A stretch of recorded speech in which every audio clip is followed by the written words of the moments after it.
All right, this week at Bungie, written today for us by Sam.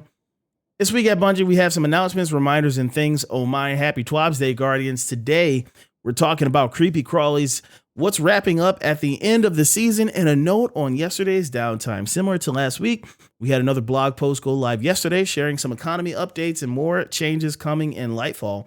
Here's a quick breakdown of everything we talked about. Umbra Ingram's 801's future, Vanguard, Nightfall focusing cost, legacy match rewards. If you want to read more, you can totally after you finish the TWAB. All right, let's get into the news for today, shall we?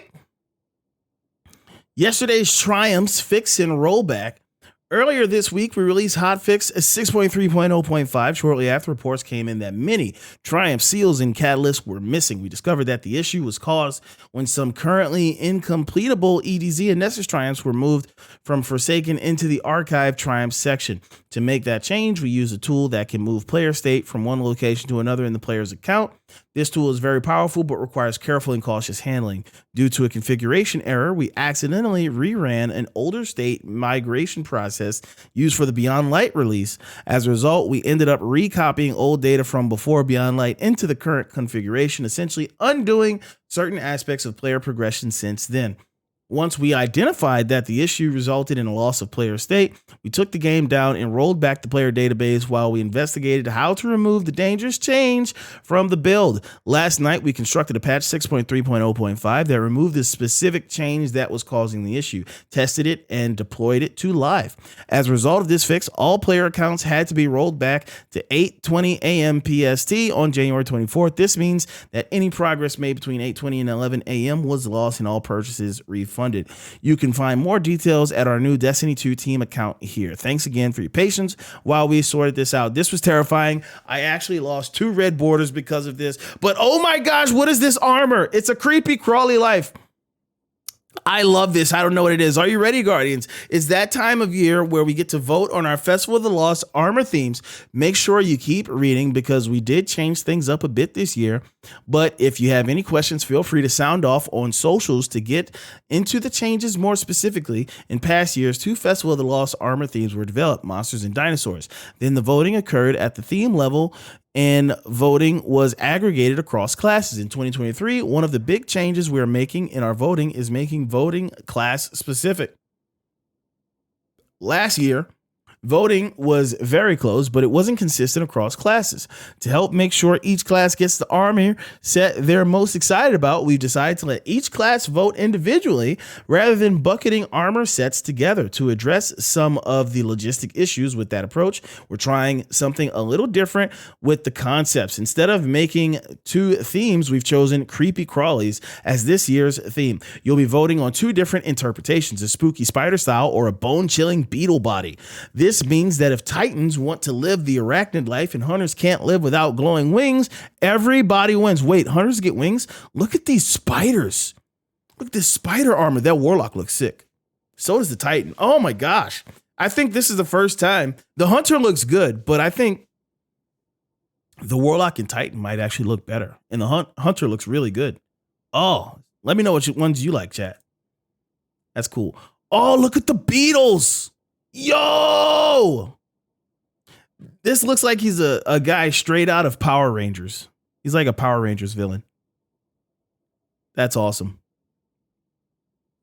How you vote is changing a little bit as well to accommodate these updates. If you signed up for emails via your Bungie account, you'll receive an email allowing you to vote for your primary class. For example, if you're a hunter main, you'll receive a hunter email. We'll know a lot of you play more than one class and others haven't been able to receive our emails for one reason or another. If you're in one of those 2 groups, we have a solution for you as well. We'll have a separate voting link where you can submit your vote for your secondary class or your primary if you didn't get the email. These votes will then be blended into the same pool as before. Lastly, we have a quick disclaimer. These are draft concepts. While we don't plan on changing them, we reserve the right to do so. We're saying this because if our art team comes up with an awesome way to make them even cooler, we want the flexibility to make those changes. They're masters of their craft, and we want to leave them the space to do what they do best. Yeah, these already look super cool. I think for the hunter, I like the spider the best. I think the spider's the best on all of them. Maybe the warlock beetle is better than the spider beetle, than the spider warlock, but I don't know. You let me know what you guys think. Upcoming content changes. Next week, we're planning to deploy some new updates to help everyone complete their collections this season. Weekly deep sight red border weapon focusing from the exo frame at the helm will be adjusted to daily availability for the remainder of the season to help players craft those final weapons before Lightfall arrives. This will also apply to vendors offering guaranteed deep sight weapon focusing from seasons 16 to 18. As a reminder, Iron Banner reputation gains will be increased in several ways. When Fortress returns on January 31st, these includes an increase to base reputation earned per match, an increased multiplier contribution from wearing Iron Banner armor, an increased multiplier contribution from equipping an Iron Banner emblem. Go earn that chainmail shader if you haven't already. Season of the Seraph ends soon. With Season of the Seraph in Year 5 ending on February 28, 2023, now is a great time for players to redeem any Bungie rewards retiring at the end of the season. For a list of Bungie rewards that will be expiring on February 28, please view the Bungie rewards page. It's almost time, Guardians. So we have some dates. Moments of Triumph stuff. Here we go. Player support report. We got known issues. Yada, yada, yada. And there we go. We got some movies of the week. Spike Nade So Good. Congratulations to Kyle Bromage. The Spike Nade clip. Congratulations to Zendal. And there we go. Artist of the week. Congratulations to Free in Kralfa. And congratulations to Even Volta. Boom. And there you have it. The final TWAB in January. I have absolutely no idea how this month went by so fast. And goodness, that means we are really, really close to Lightfall. Okay.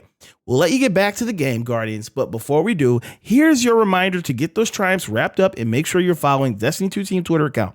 We hope you get to sit in a sun puddle soon. Stay crafty, Sam. And there you have it. Short TWAB. But I think it's a good TWAB. And I really like this armor. Here, let's save these. These are going to be in our thumbnail. So sound off in the comments below. Let me know what you think about the TWAB. Let me know what you're going to be voting for the creepy crawly armor theme. Thank you so much for watching on YouTube. Hit that like button, subscribe if you're not already subscribed. Till next time, peace out. I love you. Bye-bye.